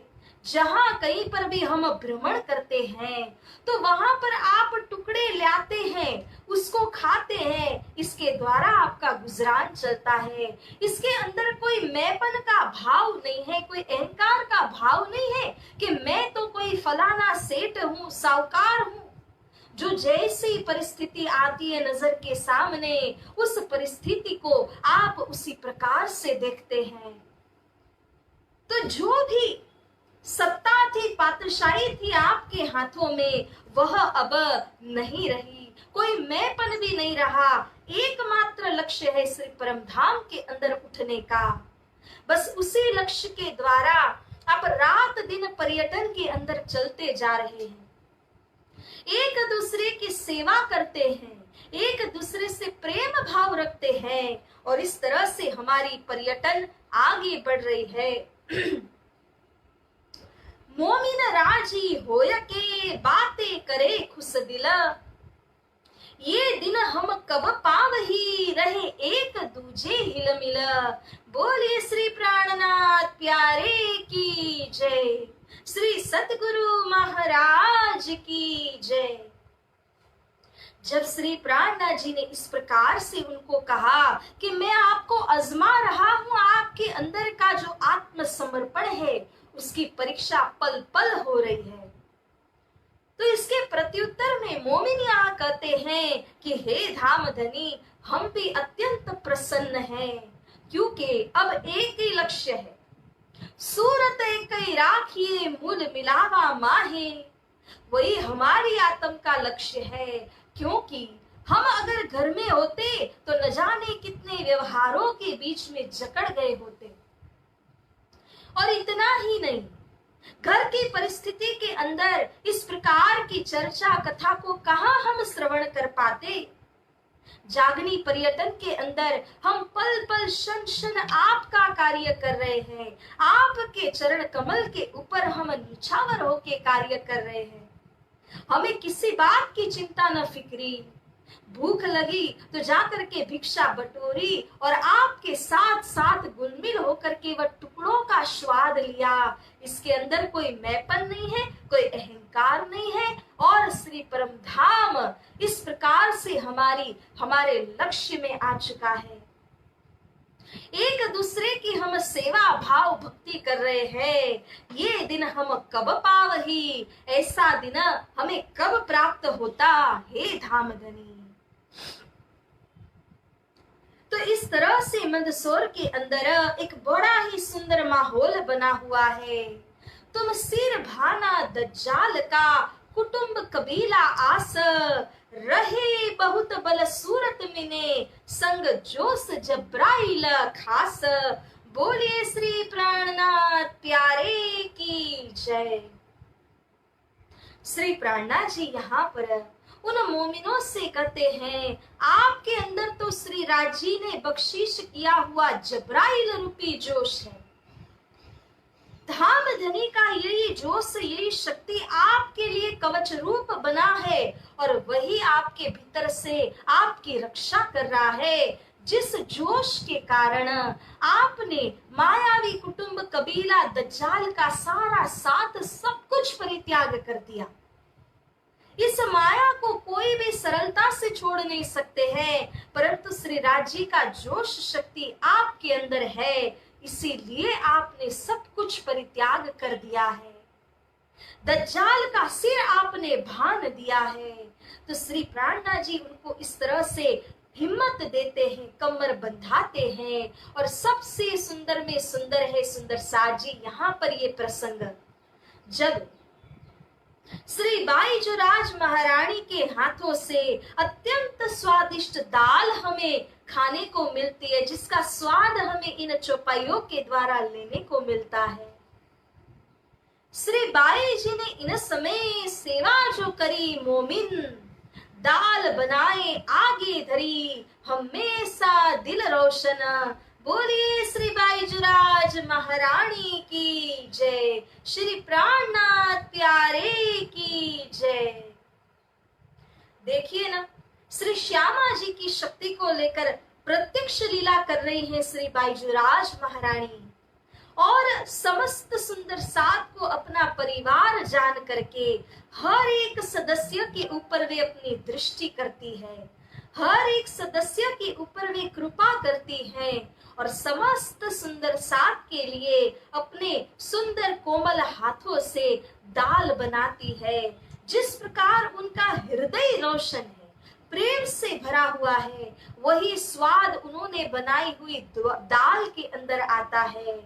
तो सुंदर साथ जी, श्री बाईजुराज महारानी की यह विशेष सेवा है। अत्यंत सुंदर और स्वादिष्ट दाल वे बनाती है। तो आइए हम भी मानसिक रूप से इन टुकड़ों का और बाईजुराज महारानी के हाथों की इस स्वादिष्ट दाल को स्वाद ग्रहण करें। तो इस तरह से प्यारे सुंदर साथ जी, जमात में एक ऐसा प्रेम भाव है कि एक दूजे की सेवा करते हैं, और इस तरह से यहाँ पर मंदसौर की मजल में 8 महीनों तक लीला हुई। जब श्री जी दूधलाई में प्रवेश हुए थे, वहीं से उन्होंने मुकुंद दास जी को और उनकी सहाय करने के लिए अन्य और 3 मोमिनों को यहाँ से भेज दिया था औरंगाबाद के राजा भाव सिंह हाड़ा के पास में। तो वहां पर धर्म चर्चा करना और जरूरत हो तो मुझको भी बुलाना, इस तरह से उनको भेज दिया था, और वे यहाँ से रवाना होकर के गए थे। परंतु कुछ दिनों तक वहां पर भटकते रहे, भाव सिंह हाड़ा के साथ में मिलाप नहीं हो पाया। पास में जो पैसे थे वे भी पूरे हो गए। अब करे क्या? तो जो अन्य 3 जने केशवदास, खिमाई और वल्लभदास भाई थे, वे तो वहां से लौट आए, परंतु मुकुंददास जी को लगा कि खाली हाथ जाऊं श्री जी की आज्ञा का पालन किए बिना तो किस प्रकार से लौटूं, मैं ऐसे नहीं जा सकता हूं, क्या मुंह लेकर के जाऊंगा। तो वहां पर जो मुकुंददास जी थे उन्होंने भिक्षा मांगी, 2 रुपए जमा किए और एक झोली को तैयार किया। 7 रंग के कपड़ों से झोली को तैयार करते हैं। फिर उसके अंदर वेदांत के 15 प्रश्न, श्रीमद् भागवत महापुराण के 40 प्रश्न रखते हैं। कुछ प्रसाद, श्रीफल, ऐसी ऐसी चीजों को मिलान करके उस झोली में रखते हैं और विचार करते हैं कि कब मुझको भाव सिंहाड़ा के साथ में मिलाप करने का प्रसंग होगा। महंत रामदास रहे तिन देखे बीच बाजार, मिले मुकुंददास को पहुंचाया नाले पार, बोले श्री प्राणनाथ प्यारे की जय। तो वहां पर भावसिंहाड़ा के जो खास व्यक्ति गुरु रामदास जी थे, उनका मिलाप मुकुंददास के साथ में हुआ। कुछ चर्चा होने लगी आपस में, दोनों ही साधु तो थे, परंतु जब मुकुंददास जी ने श्री कृष्ण की त्रिधा लीला का भेद वहां पर बताया, तो जो रामदास महंत थे वे उनसे डर गए। अरे ये क्या बात कर रहे हैं, कृष्ण के अंदर 3 शक्तियों का भेद बता रहे हैं, ये तो शास्त्रों में वर्णित नहीं है।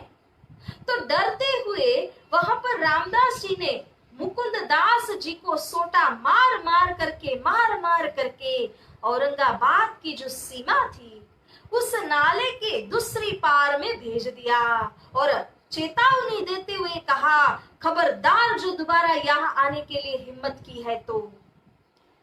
इस तरह से पहुंचाया नाले पार। परंतु मुकुंददास जी भी अब और ठोस रूप से यहाँ पर विचार करने लगे थे कि मैं भी चुपचाप बैठूंगा नहीं, अब तो मैं भावसिंहाड़ा से मिल के ही रहूंगा। उन्होंने अपने सिर को ढक लिया कंबल से, अपने पूरे शरीर को ढक दिया। उन्हें पता चला कि गुरुवार के दिन देवी के मंदिर में भावसिंहाड़ा दर्शन करने को आते हैं। तब उन्होंने उस समय को देखा, वहां पर पहले से ही उपस्थित हो गए और जैसे ही भावसिंहाड़ा मंदिर में प्रवेश होने लगे तो उस झोली को उनके हाथों में किसी तरह से पकड़ा दिया था। अब मुकुंददास जी तो बाहर रहे, भावसिंहाड़ा अंदर अपने रूम के अंदर जब जाते हैं देवी का दर्शन करने के बाद में, तो खोल करके झोली को देखा, प्रश्न है, कृष्ण की त्रिधा लीला का भेद उसमें बताया हुआ है। जब ये सब कुछ उन्होंने देखा, मुकुंददास जी को उन्होंने भीतर बुलाया और यहाँ पर दोनों के बीच में बातें होने लगी। भावसिंहाड़ा ने यह भी पूछा, क्या कर रहे हैं स्वामी श्री कृष्णदास जी जो आपके अग्रगण्य हैं। तब मुकुंददास जी ने उनकी सारी खबर को बताया कि कैसे वो धर्म युद्ध करते जा रहे हैं। उस समय रामदास महंत की वहां पर उपस्थिति हो गई और यहाँ पर रामदास महंत रह नहीं सके, तो उन्होंने भावसिंहाड़ा को कहा, इनकी सेवा की हमें आस, ये जो संत है उन्हें मैं अपने यहाँ ले जाता हूँ, इनकी सेवा करूंगा। तो मुकुंददास जी से रहा नहीं गया, उन्होंने तुरंत भावसिंहाड़ा को अपनी पीठ दिखाते हुए कहा, इन सेवा हमारी भली करी, पीठ दिखाई उन। हे राजा, आपके राजगुरु ने मेरी भली भांति सेवा की है, देखिए इसके ऊपर सोटे के कैसे निशान बना दिए हैं। उसे देख करके या भावसिंहाड़ा को बड़ा ही दुख हुआ, जो मेरे यहाँ आवत ताकि ऐसी सेवा करत, निकसो हमारे देश से, जाओ देश में तित। अरे जब आप राजगुरु होकर के मेरे यहाँ आए हुए संतों की ऐसी हालत कर देंगे तो फिर मेरे देश का क्या नाम रहेगा। आपके इन बातों से मेरा ही नाम बदनाम हो जाएगा। इसीलिए रामदास महंत का वहां से देश निकाला तुरंत ही कर दिया। मुकुंददास जी की निशा करी और मुकुंददास जी को सांत्वना दिया गया। एक दिन निर्धारित भी किया गया, जिसमें भावसिंहाड़ा के पास में कई विद्वान और कई दर्जा के पंडित थे। जैसे पीएचडी, डबल पीएचडी होता है, इस प्रकार से शास्त्रीय और उनसे भी आगे बढ़े हुए ज्ञानी जो थे, वे सारे दर्जा के पंडित भावसिंहाड़ा ने समय आने पर काम लूंगा ऐसा सोच करके अपने पास में रखे थे। उनके वेतन भी बहुत ज्यादा वे दे रहे थे, किसी को 40 रुपए, किसी को 50 रुपए प्रति माह। अब उन समय के अंदर देखा जाए तो कितनी बड़ी कीमत होगी। किसी को 100 रुपया भी होता था, किसी को उससे भी अधिक दिया जाता था। तो यहाँ पर जो भावसिंहाड़ा है, उन्होंने एक दिन ऐसा निश्चित किया जिसमें शास्त्रार्थ को यहाँ पर रचाया। मुकुंददास जी एक तरफ, उनके सारे पंडित दूसरी तरफ, और इस प्रकार से मुकुंददास जी ने कुछ प्रश्न बना करके वहां उनके आगे प्रस्तुत किए, और उन सारे पंडितों ने मिलकर 80 प्रश्न मुकुंददास जी को पूछे। मुकुंददास जी ने लीला पर आधारित 23 प्रश्न बना करके दिए। पंडितों के प्रश्नों को मुकुंददास जी ने तुरंत जवाब देकर के फैसला कर दिया, परंतु भावसिंहाड़ा ने देखा कि उनके जो पंडित है, उन्होंने मुकुंददास जी के प्रश्नों का जवाब नहीं दिया था। इसीलिए भावसिंहाड़ा जो थे, उन्होंने अपने पंडितों से कहा, जब तक आप इनके प्रश्नों का जवाब नहीं करते हो, तब तक मैं आपको वेतन नहीं दूंगा। और कई दिन इस प्रकार से गुजर गए, उनको यहाँ पर कुछ भी पैसे नहीं मिल रहे थे। तो इसीलिए वे सारे पंडित एक बार रात को मिलकर के मुकुंददास जी के पास में आ गए और उनसे कहा, क्या आपके स्वामी कृष्णदास जी ने आपको इसीलिए भेजा है कि रोटी भानो पंडितन, पंडितों की रोटी को आप भान दे, रुकवा दे? अगर ऐसा नहीं है तो हम अपनी हार को कबूल करते हैं, परंतु भावसिंहाड़ा से आप कहिए कि वह हमारा वेतन हमें प्रदान करे। तो मुकुंददास जी ने दूसरे ही दिन सभा को बुलाया, और वे जानते थे कि तारतम युक्त प्रश्नों के अंदर ऐसे कुछ एक पंडित तो क्या, परंतु 14 लोक के तमाम पंडित भी अगर साथ में मिल जाए ना, फिर भी श्री सद्गुरु स्वरूप के तारतम ज्ञान के आधार पर जो लीला के प्रश्न मुकुंददास जी ने पूछे हैं, उनका समाधान नहीं हो सकता था। तो इसीलिए यहाँ पर मुकुंददास जी ने भावसिंहाड़ा से कहा कि ये जो पंडित है, वे बहुत विद्वान और शास्त्रों के जानकार है, परंतु जो लीला का वर्णन यहाँ पे किया हुआ है, इसमें इनका मन नहीं पहुंच सकता है। इनको क्षमा कर दीजिए, इन्होंने अपनी हार को कबूल कर लिया है। तब भावसिंहाड़ा ने आधा रोज 6 किया, आधे का किया हुकुम, सिर्फ आधा ही वेतन दूंगा। इस प्रकार से उनको आधा वेतन देने लगे। जिनके 100 रुपए थे, उनको कट ऑफ करके 50 रुपए में ला दिया, और जिनके उससे अधिक थे, उससे आधा करके उनको देने लगे। तो इस तरह से मुकुंददास जी की जीत हुई। एक और शर्त रखी गई थी कि जो हारेंगे उसे गधे के ऊपर में बिठाया जाएगा, चप्पलों का हार पहनाया जाएगा, परंतु वो जैसे भी है, माननीय है, पंडित है, उनके साथ ऐसा व्यवहार नहीं करना होगा। इसलिए मुकुंददास जी ने इस बात को भी ठुकरा दिया, और इस तरह से मुकुंददास जी की यहाँ पर विजय हुई। तब श्री प्राणनाथ जी के विषय की भी चर्चा होने लगी। भावसिंहाड़ा बेहद ही खुश हो गए, और उन्होंने सारी अस्वारी का प्रबंध मिला करके मुकुंददास जी को अपनी तरफ से भेजा कि आप जाइए और वहां पर जाकर के श्री जी को लेकर के आइए संपूर्ण जमात के साथ। और पूरी जमात के लिए उन्होंने अश्वारी सबका प्रबंध कर दिया। एक सुंदर पाती को भी लिखा, जिसके अंदर बड़े आदर भाव और प्रेम सम्मान के वचन लिखे हुए थे। इसी पाती को लेकर के मुकुंददास जी अब भावसिंहाड़ा के बदले में जाते हैं, और श्री प्राणनाथ जी को वहां जब वे मंदसौर में थे वहां से यहाँ लाने का प्रबंध करते हैं।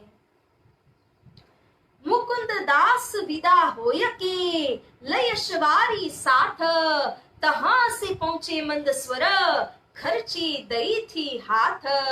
बोलिए श्री प्राणनाथ प्यारे की जय। श्री प्राणनाथ जी ने जब उनकी पाती को पढ़ा वे भी बड़े ही प्रसन्न हुए भाव सिहाड़ा के इस भाव को देख करके। भाव सिहाड़ा के इस आमंत्रण को उन्होंने स्वीकार किया और संपूर्ण जमात के साथ में अब श्री प्राणनाथ जी यहाँ से निकलने का प्रस्थान करते हैं और यहाँ से अब उनका आगमन होता है कई अन्य शहरों से होते हुए औरंगाबाद में। 28वीं मंजिल में औरंगाबाद पहुंचते हैं और बीच में कई शहरों से पसार होते हुए उज्जैन शहर में पहुंचते हैं। उज्जैन में पधरावनी करते हैं और सुंदर सार जी अब उसके उपरांत जाते हैं श्री प्राणनाथ जी औरंगाबाद। यहाँ से आए सीता मऊ ता से नौलाई, तहां से आए उज्जैन 28 मंजिलें भई।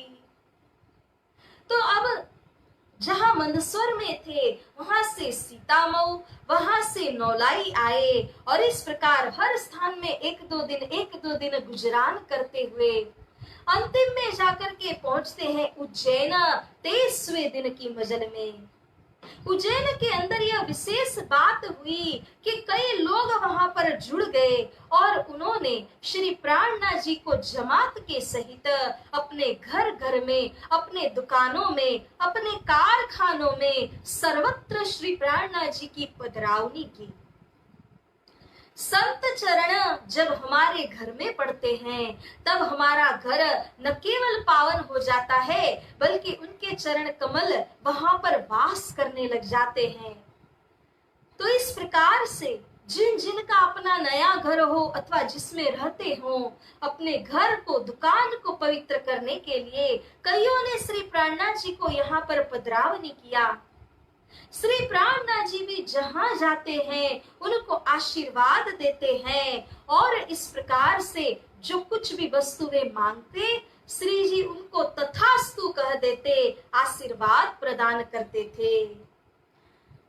दामोदर दास भाई धनबाई के लियाए ईमान मोमिन, ये मोमिन थे, ईमान लेकर के आए थे, इसीलिए दामोदर दास भाई और धनबाई के यहाँ श्री जी ने पधरावनी किया। भादो सुदी छठ को रे धनबाई के घर और धनबाई के घर में श्री जी ने पधरावनी किया। वहां पर एक दिन बैठे भी सही। मोहन के घर उत्सव पूरे मनोरथ काज, पुनः ऐसे कई सुंदर साथ उत्सव कीर्तन भजन इत्यादि की धूम मचाते हैं। श्री प्राणनाथ जी उनके यहाँ पर जाकर के पधरावनी करते हैं। तो ऐसे कई सुंदर साथ के घर दुकानों में पधरावनी करते करते श्री प्राणनाथ जी अब यहाँ से आगे प्रस्थान करते हैं। पधारे मोहन के घरों और नए साहूकार के, भले भाव सो पधराए श्याम बाई के घरों गए। भली भांति सुंदर भाव को लेकर के श्री प्राणनाथ जी की पधरावनी सुंदर साथ जी करने लगे और श्री जी भी खुशखुशाल होकर के उनके यहाँ होते हुए अब अपनी आगे की मंजिल को प्रारंभ करते हैं। उज्जैन में पधरावनियों का सिलसिला चला और उसके उपरांत कहे तो नौलाई, नौलाई से नुनेरे, वहां से बुढ़ानपुर और बुढ़ानपुर से औरंगाबाद में प्रवेश होते हैं। इस तरह से 28वीं मंजिल हुई जब श्री प्राणनाथ जी औरंगाबाद पहुंचते हैं। सर्वप्रथम जो बूंदिया की हवेली, जो आर्मी होती है, उनके यहाँ पर से जो सारी अस्वारियों को लिया गया था, इसीलिए अस्वारियों समेत बूंदिया की हवेली के अंदर श्री जी को और जमात को ठहराया गया। फिर उसके बाद सूचना मिलते ही भाव सिंहाड़ा आते हैं, श्री प्राणनाथ जी से बड़े ही आदर भाव से मिलाप करते हैं, उनके नतमस्तक हो जाते हैं और इस तरह से अब श्री प्राणनाथ जी को जमात के सहित वे अपने यहाँ अपने हवेली में बुलवाते हैं। पधरावणी वहां भी होती है और उनकी अपनी हवेली के समीप ही श्री प्राणनाथ जी को रहने के लिए सुविधा मिलान कर दी जाती है। सुन नरसैया के शब्द कीर्तन, तित हुआ ये मगन, आप लगा नाचने ज्यों करे मोमिन, बोलिए श्री प्राणनाथ प्यारे की जय। सुंदर साथ जी, किसी के अंकुर को पहचानना हो तो इस चौपाई के आधार पर देख सकते हैं।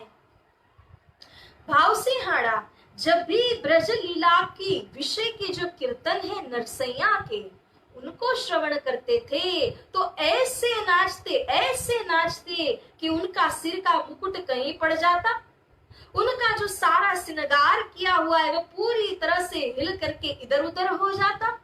उन्हें कुछ सुध सान ही नहीं रहती थी। इस प्रकार से भावसिंहाड़ा बहुत खुश होकर के ब्रजलीला के कीर्तनों में नृत्य करते थे, जैसे कि वे मोमिन हो, उस लीला में शामिल हो, इस प्रकार का आनंद अनुभव करते थे।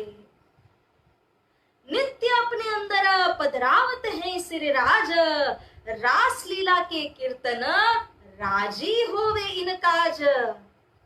जब रास लीला के कीर्तनों को श्रवण करते थे, राजी होते, प्रसन्न होते, परंतु ब्रजलीला के कीर्तनों में जिस तरह से नाचते थे उस तरह से नाचते नहीं हैं, प्रसन्न होते हैं। क्योंकि जो जिस लीला के होते हैं उस लीला के आधार पर उनमें अंकुर होता है। भावसिंहाड़ा श्री जी के अंदर सेवे परमेश्वर, श्री प्राणनाथ जी को परमेश्वर मानने लगे और इस प्रकार से उनकी सेवा करने लगे। ये सारी चौपाइयों का मार्मिक अर्थ ये बताता है कि भावसिंहाड़ा के अंदर ईश्वरी सृष्टि का भाव था और इसीलिए भावसिंहाड़ा श्री प्राणनाथ जी को अपने धनी नहीं बल्कि परमेश्वर मानते थे। महाराज की लीला के अंदर ब्रह्म सृष्टि की भांति नहीं बल्कि ईश्वरी सृष्टि की तरह गौलोक की लीला श्री कृष्ण की ब्रज लीला के अंदर उनका ज्यादा ध्यान केंद्रित था। तो इस प्रकार के उनके हाव भाव थे, परंतु धर्म के प्रति उनको बड़ा ईमानदार जब देखा, श्री प्राणनाथ जी ने उनसे कहा कि अब तो हे भावसिंहाड़ा, मेरी दृष्टि है कि कौन औरंगजेब बादशाह के खिलाफ में लोहे की तलवार चला सके, ऐसे किसी क्षत्रिय राजा की मैं तलाश कर रहा हूं। भावसिंहाड़ा कहते हैं, अगर आप कुरान के अंदर कहे प्रमाण इमाम मेहदी स्वरूप है तो इस बात को आपने मुसलमानों के आगे प्रस्तुत करके उनको कन्विंस करना होगा, विश्वास दिलाना होगा।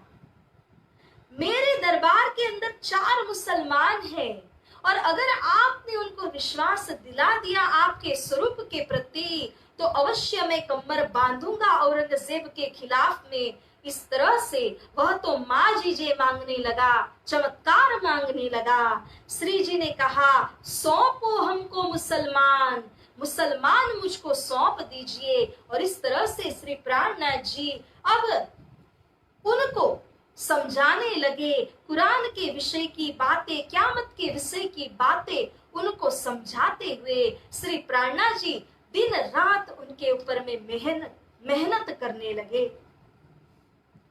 इसी समय उदयपुर से एक भवानी भट्ट नाम के सुंदर साथ यहाँ पर उपस्थित होते हैं औरंगाबाद में। बुद्ध गीता और बुद्ध स्त्रोत ये 2 ग्रंथ वे लेकर के आते हैं और दक्षिण के ये ग्रंथ मिलते हैं, वहां से लेकर के आए उनकी चर्चा को श्रवण करने के लिए। अन्य भी देखें तो अव्वल खान नाम के उदयपुर के सुंदर सात भाई, वे भी यहाँ श्री प्राणनाथ जी के पास में आए। इन्हीं के संपर्क से मिहीन खान और जहान मोहम्मद, ये दोनों भाइयों की जागनी भी होती है। जहान मोहम्मद जो थे वे तो सबको तालीम देने वाले आरफ विद्वान थे। देता तालीम सबन को, तो वो सबको जागृत करते थे कुरान के आयतों को लेकर के। ऐसे जहान मोहम्मद को श्री प्राणनाथ जी का परिचय हुआ और कुछ महीनों तक आकर के वे श्री जी की चर्चा में उपस्थित होने लगे। एक तरफ लाल दास, तरफ दूजी भवानी भट्ट, चर्चा कुरान भागवत की होत है लटपट। बोलिए श्री प्राणनाथ प्यारे की जय। तो यहाँ पर बड़ी सुंदर शोभा है कि एक और तो देखा जाए तो स्वामी श्री लालदास जी महाराज विराजते हैं और उनके पास में आगे भागवत ग्रंथ को पधराया हुआ होता है। दूसरी ओर देखते हैं तो भवानी भट्ट वहां पर विराजमान होते हैं और बुद्ध गीता बुद्ध स्त्रोत से कभी कुरान और भागवत का मिलान करते हुए यहाँ पर चर्चा चलती है और सभी सुंदर साथ इसको श्रवण भी करते हैं। दूसरी ओर जो जहान मोहम्मद थे वो सुंदर साथ के बीच में अर्ध पक्के किस्म के हो चुके थे, क्योंकि पूरी तरह से आत्म जागृत नहीं हो पाई थी। कई प्रकार के संदेह उनके अंदर में थे। जात रहिया घर को कबहू ना लेऊं जल, मैं 2 मास मेहनत करी भई ना रूह निर्मल। ये जो जहान मोहम्मद थे उन्होंने सोचा मैंने 2 महीने से लगातार मेहनत की, फिर भी मेरी रूह इस प्रकार से निर्मल क्यों नहीं हो रही है। जब ऐसा सोच करके घर को जाने लगे तो लालदास जी और उत्तम दास जी उनको रोकने लगे, न जाइए यहाँ बैठिए हम समझाते हैं। श्री प्राणनाथ जी ने इन दोनों भाइयों को रोकते हुए कहा, अरे उनको जाने दीजिए। जिसने मेरी बात को सुना है, जिसके दिल में यह ब्रह्मवाणी का तीर चुभ चुका है, वो यहाँ से कहीं जा नहीं सकता। उसे छटपटी लगेगी, वो वापस से आ जाएंगे जरूर। इस तरह से स्त्री जी ने उसको जाने दिया।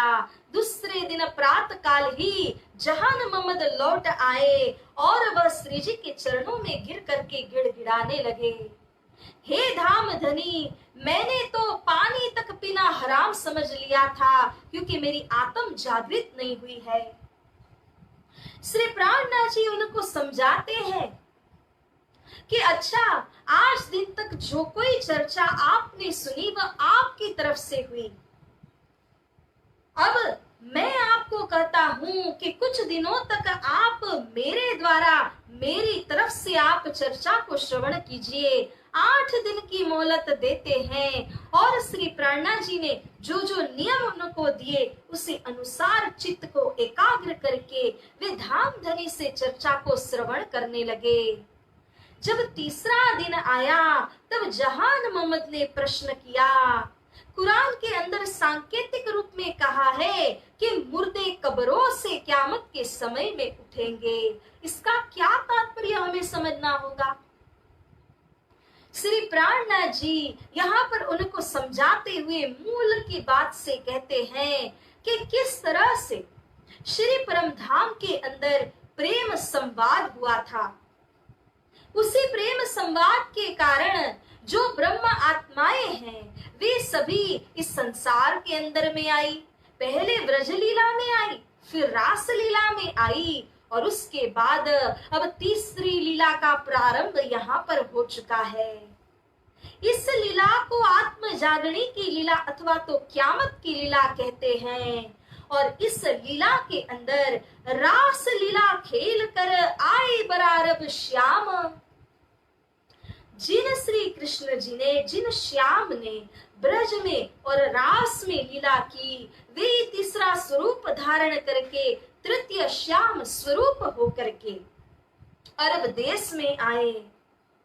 म्लेच्छ जाति में अवतरित होने वाली आत्माओं के लिए उन्होंने कुरान रूपी कागज को वहां पर रखा और इस तरह से आत्म जागनी का जो सिलसिला है उसके विषय का आगम बताया, भविष्य बताया। तब मोहम्मद ने कहा कि मेरे जाने के बाद में फरदा रोज क़यामत होगी, यानी कल की रोज जब होगी तब क़यामत शुरू हो जाएगी। इस तरह से 10वीं सदी, 11वीं सदी और 12वीं सदी 13वीं में तहकीक करके कहा, और ये क़यामत का जो संदेश लाने वाले हैं वे अन्य नहीं होंगे, एक रूह अल्लाह आउसी, फिर इमाम मेहदी कहलाउसी। तो इस तरह से अल्लाह की रूह अल्लाह के आने का भविष्य बताया, स्वयं खुदा स्वरूप इमाम मेहदी के आने की बात को बताया, और इस तरह से मोहम्मद तो अपने लीला को करके चले गए, जिसके उपरांत अब कहा जाए तो उन्हीं के कहे हुए भविष्य के अनुसार यहाँ पर श्री सतगुरु स्वरूप का पदार्पण हुआ।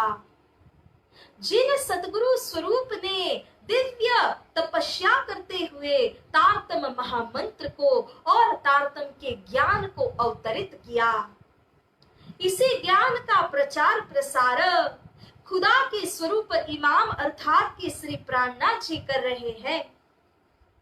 पुनः यही ज्ञान जिन जिन आत्माओं को परोसा गया, जिन जिन्होंने इस ज्ञान को ग्रहण किया, ये जो सारी आत्माएं हैं वे आत्माएं अपने अंदर आत्म जागने की लीला का अनुभव करते हैं। इस तरह से कहा है कि जब सबको यह आत्मज्ञान परोसा जाएगा, तब अंतिम में जा करके अक्षर ब्रह्म को यह ज्ञान दिया जाएगा। नूर यानी अक्षर ब्रह्म नूर मकान में जब जागृत होंगे, अक्षरधाम में जब जाग उठेंगे, तब वे इस लीला को याद करेंगे, और जैसे ही वे इस लीला को याद करते हैं, तब यहाँ के जो सारे जीव सृष्टि है वे सब बेहद के अंदर मुक्ति स्थानों के अंदर अखंड हो जाएंगे। इस प्रकार से पंच तत्वों के शरीर को कब्र कहा हुआ है, और वहां अंदर में विराजमान जो चेतन आत्मा है, उस चेतन आत्मा को जागृत करना है, यही है मुर्दा। क्योंकि जन्म जन्मांतर से माया के अंदर वह सोया पड़ा है, तो ऐसे जो चेतन आत्मा को इस ज्ञान के द्वारा जागृत करना, यही है कब्र से मुर्दे का उठना, और इस प्रकार से क्यामत होगी। आत्म जागनी को क्यामत कहा हुआ है। इस लीला को श्री प्राणनाथ जी ने पूरी तरह से खुलस्त करके जब समझा दिया, तो जहान मोहम्मद की पूरी दृष्टि खुल गई। यो उठेंगे मुर्दे कब्रों से क्यामत, जब श्री जी ने कहा तब उनकी दृष्टि फिर गई, उनको तो जोश आने लगा, क्योंकि मन का जो संशय था वह अब दूर हो गया। ए दरवाजा खोलते जोश आया जोर, तब दज्जाल कांपिया करने लगा शोर, बोलिए श्री प्राणनाथ प्यारे की जय। तो दज्जाल उनके जोश को देख करके कंपमान होने लगा, क्योंकि ये कोई साधारण व्यक्ति नहीं थे, ये तो कुरान को जानने वाले आरफ विद्वान थे, सबको तालीम भी देने के लिए ये सक्षम थे। ऐसे जहान मोहम्मद की ऐसी हालत हो गई कि लाहुत और हाहुत का जब नाम आता है चर्चा के बीच में, तब उनको जोश आने लगता है, क्योंकि सुंदर सार जी जो 4 आसमानों का वर्णन किया गया है कुरान के अंदर में, नासुत यानी मृत्युलोक, उससे परे मलकुत यानी के वैकुंठ, और उससे परे नूर मकान यानी अक्षरधाम को कहा गया है, जिसको जबरुत कहते हैं। इस जबरुत से परे चौथा आसमान है, जिस चौथे आसमान को लाहुत कहा गया है, और इस लाहुत के अंदर जो हाहुत है गुफा बनी हुई है, जिसको मूल मिलावा कहा है। ये लाहुत और हाहुत का नाम सुन करके आत्मा में ऐसा जोश प्रकट होकर के आ जाता कि श्री प्राणनाथ जी को उन्हें संभालना मुश्किल हो जाता, और श्री प्राणनाथ जी उनके सिर पर अपना वरद हस्त रख देते, उनको सांत्वना दे करके नीचे बिठा देते। इस प्रकार से वह जोश आने से पुनः पुनः गिर जाने लग जाते, और तब तब श्री प्राणनाथ जी उनको सांत्वना देते, उनको पुनः सावधान कर देते। इस तरह से ये जहान मोहम्मद अब फतेह मोहम्मद से परिचय हुआ। फतेह मोहम्मद को सुनाया ये सारी बातें। तो एक फतेह मोहम्मद नाम के जो औरंगाबाद में थे, उन्होंने कहा कि मैं कुछ प्रश्न आपको देता हूं। उसने 40 प्रश्न देकर कहा, इसका अगर कोई समाधान कर लेता है तो मैं भी कबूल कर लूंगा कि ये आखिर जमाने के खावंद ही हैं। ये प्रश्नों को लेकर के जहान मोहम्मद श्री प्राणा जी के पास में आ गए और उनको आकर के कहा कि आप इन प्रश्नों को खुलस्त कर दीजिए। श्री प्राणा जी कहते हैं, आपके पास तो दिव्य तारतम महामंत्र की कुंजी है, आप स्वयं ही क्यों नहीं खोल देते। जैसे जैसे जहान मोहम्मद उन प्रश्नों का जवाब देने लगे, वैसे वैसे उनकी आत्मीय दृष्टि और भी खुलने लगी। सारे प्रश्नों का जब जवाब दे करके फतेह मोहम्मद को पहुंचाने के लिए जाते हैं, तो फतेह मोहम्मद कहते हैं कि जब तक औरंगजेब बादशाह धर्म में ईमान लेकर के नहीं आते हैं, तब तक मैं कैसे कबूल कर लूं इनको आखिरी जमाने का खावंद। मैं भी कबूल नहीं करूंगा। इस तरह से वो अपनी बात से मुकर गए। जहान मोहम्मद और उनके बीच में झगड़ा हो गया। तो जहान मोहम्मद ने कहा, तेरा ईमान ऊपर सुल्तान, तुझे खुदा के प्रति ईमान नहीं है, सुल्तान के प्रति तेरा ईमान है। इस तरह से जब उन्होंने कहा तो दोनों के बीच में अब यहाँ पर झगड़ा होता है। और जो फतेह मोहम्मद है वह जहान मोहम्मद के ऊपर कुछ गुंडे छोड़ देते हैं। श्री जी को जब पता लगा तो श्री जी ने जहान मोहम्मद को बहुत समझाया।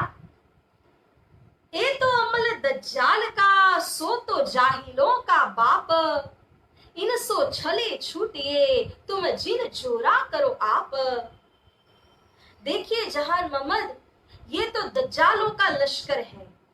इनके साथ में छल की युक्ति से अपने को छूट जाना चाहिए।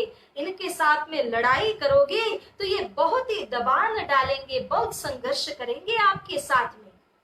इसीलिए लड़ाई झगड़ा करना छोड़ दीजिए। तो जहान मोहम्मद कहते हैं, मोहे दज्जाल लगा बरजना, वह दज्जाल मुझे रोकने लगा आपके पास में आने से, इसीलिए मुझे यहाँ पर उनके साथ में युद्ध करना पड़ा। पठानों पर यान किया जहान मोहम्मद डारे मार, इन हमारे दीन से छोड़ दिया व्यवहार।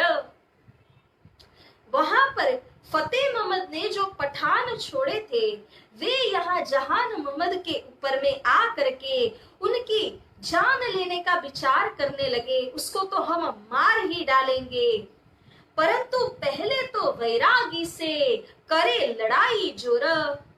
सर्वप्रथम हम जाए उन वैरागी के पास में जो हिंदू होकर के कुरान पढ़ते हैं। हमारे भाई को हमारे ही खिलाफ उन्होंने कर दिया है।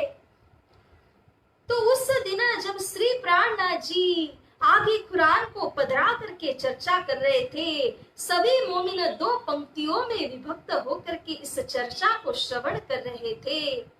उस समय वहां पर मुसलमानों का आना हुआ और आकर के यहाँ श्री जी को ललकारते हुए कहने लगे, ए भगत जी, ये क्या है?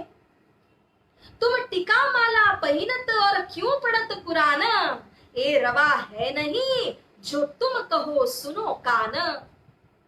ऐसी कोई परिपाटी नहीं है कि आप गले में माला पहनिए, आप टीका और चंदन लगाइए और यहाँ बैठ करके कुरान पढ़ रहे हो। हमारे अंदर ऐसा नियम नहीं है। कोई वैरागी हमारे पाक ग्रंथ को स्पर्श भी नहीं कर सकता है। जब इस प्रकार से उन्होंने कहा तो श्री प्राणनाथ जी की रूह के ऊपर ऐसा जोश सवार हुआ। तब श्री जी ने कहा, हम बरजत हैं तुम, खुदा और रसूल की मोहब्बत बांधत आपस में हम, तिनको तुम ढापत हो, ये तुम्हें किन फुरमाए। अरे मैं यहाँ केवल कुरान को सामने पधरा करके बैठा नहीं हूँ। इस पाक ग्रंथ कुरान के अंदर रसूल साहिब और जो खुदा है उनके बीच का जो संवाद है, उस पवित्र संवाद की हम चर्चा कर रहे थे। और रसूल और मेरे बीच में आने का आपको किसने अधिकार दिया है, ये तुमको किसने सिखाया है, यह तो बता दीजिए। जब इस प्रकार से श्री जी ने कहा तो वहां पर जहान मोहम्मद थे, उनकी रूह पर भी जोश सवार हुआ। अव्वल खान थे, मीन का खान थे, गाजी खान थे, ये चर्चा में उपस्थित थे। सारे जो मुसलमान भाई है वो यहाँ पर उठ करके लड़ने को तैयार हो गए। इन सबको जब उठा हुआ देखा तो ये पठान यहाँ से माफी मांग करके जाने लगे और अपने लश्कर में जाके कहते हैं, यारो उठो जिमी फिरी इत उड़ गई सब हद, बोलिए श्री प्राणनाथ प्यारे की जय। ये तो जिमी ही फिर गई, आकाश पाताल हो गया, पाताल आकाश हो गया। हमारे मुसलमान भाई को हमारे ही खिलाफ में कर दिया। देखो तो कैसी शक्ति है इन वैरागी के अंदर।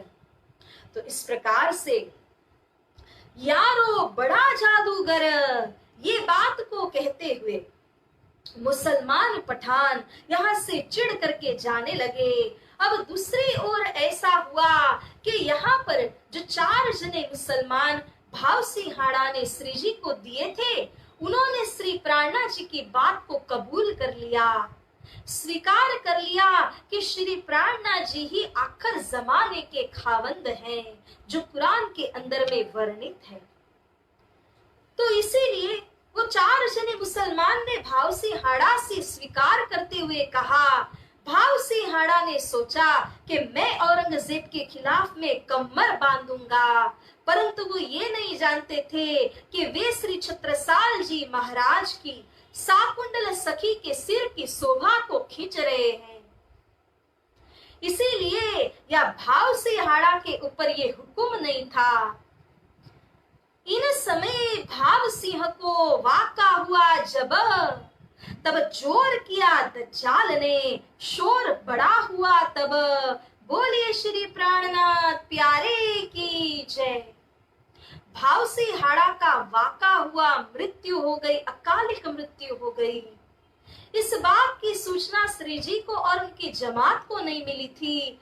फतेह मोहम्मद ने उनका स्थान हड़प कर लिया था और 3 दिन तक श्री प्राणनाथ जी जमात को लेकर के वहीं औरंगाबाद में एक पास की हवेली में ही थे। और इस समय श्री जी कुरान को उतारने का काम किए जा रहे थे।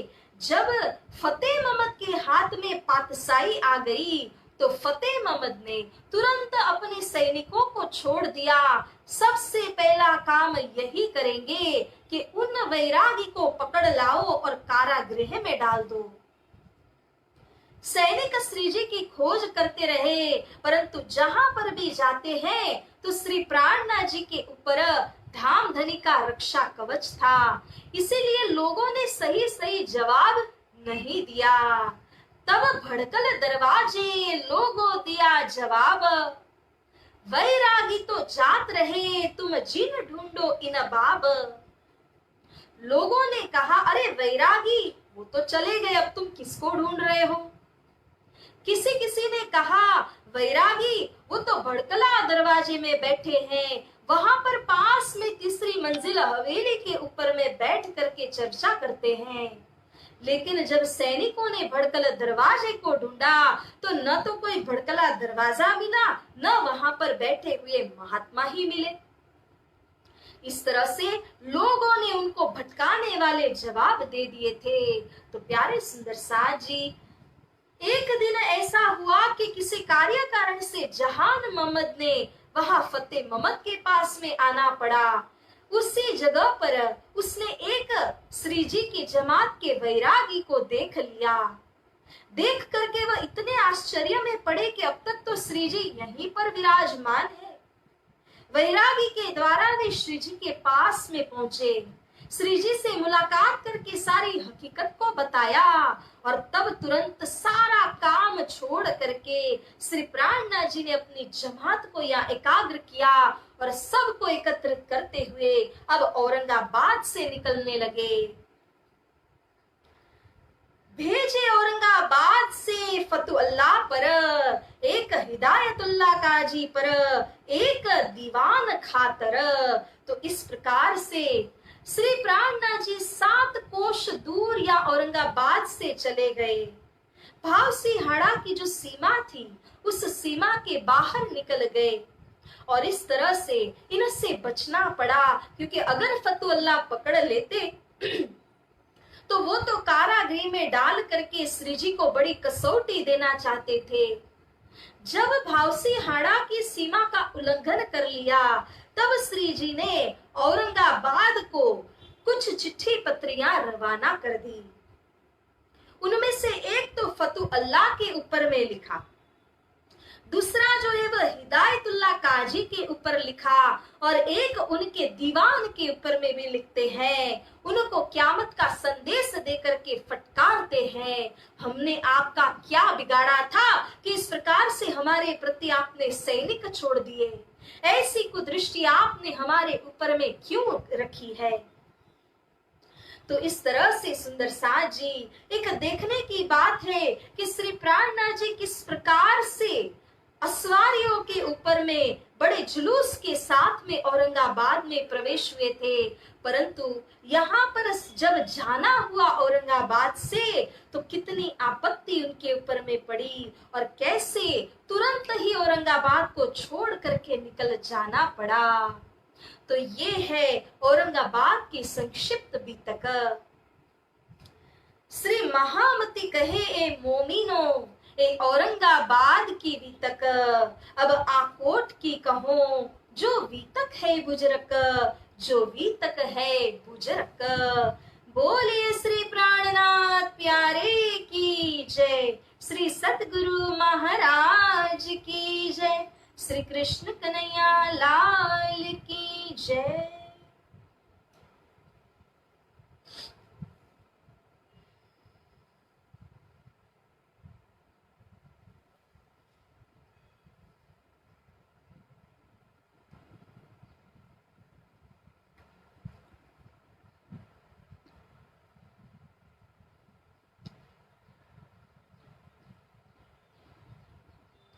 पिया जी तुम हो तैसी कीजियो, मैं अर्ज करूं मेरे पियू जी, हम जैसी तुम जिन करो मेरा, तलफ तलफ जाए जीव जी, जीवरा तो जीवे नहीं क्यों, मीठे दिल की प्यास जी, तुम बिना किन से कहूँ पिया जी, तुम हो मेरी आस जी, आस बिरानी तो करो पिया, जो कोई दूसरा हो या जी, सब विध पिया जी समरथ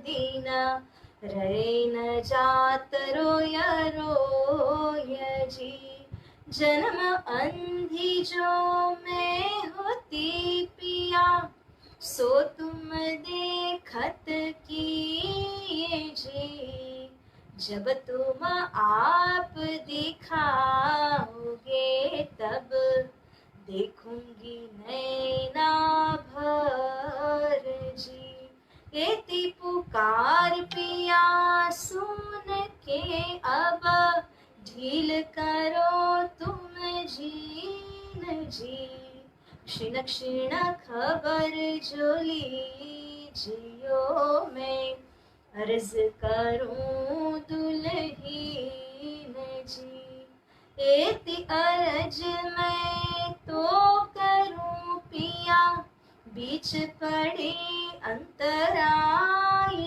जी, सो अंतराय आड़ी टाल के दुल्हा, लीजिए कंठ लगाए जी, कंठ लगाइए कंठ सौंपिया, कीजिए हास विलास जी, वारणे जाए श्री इंद्रावती पिया जी, राखो चरणों के पास जी।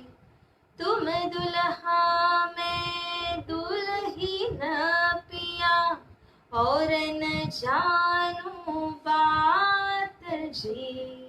ईशक सो सेवा करूं पिया जी, सर्वे अंगो साक्षात जी। सदा सुखदाता धाम धनी मैं, क्या कहूँ इन बात जी। श्री महामती युगल किशोर पर प्यारी, अंगना बलि बलि जात जी। सदा सुखदाता धाम धनी मैं, क्या कहूँ इन बात जी। श्री महामती युगल किशोर पर प्यारी, अंगना बलि बलि जात जी। पिया जी तुम हो तैसी, कीजियो मैं अर्ज करूं मेरे पियू जी।